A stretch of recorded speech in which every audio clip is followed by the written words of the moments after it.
এমন একটা দোয়া যেটা করলে আল্লাহ পাক কবুল করবেনই করবেন। করলে আল্লাহ পাক কি করবেন? অবশ্যই কবুল করবেন।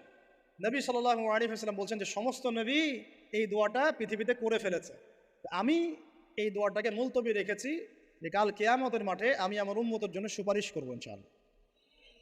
এবং নবী সাল্লাল্লাহু আলাইহি ওয়াসাল্লামের সুপারিশে বহু কবিরা গুনাহগার মুসলমান যারা জাহান্নামের ফয়সালা হয়ে গেছে তাদেরকে আল্লাহ পাক কিছুটা শাস্তি ভোগ করালে হলেও আবার জান্নাতে নিয়ে আসবেন ইনশাআল্লাহ।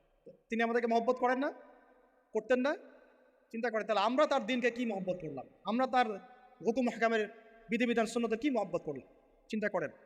একটা হাদিসে নবীজি স্পষ্ট করে বলছেন এটা আমাদের জন্য একটা কষ্টি পাথর। এটা একটা কি কষ্টি পাথর। তিনি বলছেন লা ইউমিনু আহাদুকুম, তোমাদের মধ্যে কেউ মুমিন হইতে পারবে না। কি হইতে পারবে না? মানে প্রকৃত মুমিন হইতেই পারবে না তোমরা। এ আমার উম্মত, তোমাদের মধ্যে কেউ প্রকৃত মুমিন হইতেই পারবে না যতক্ষণ না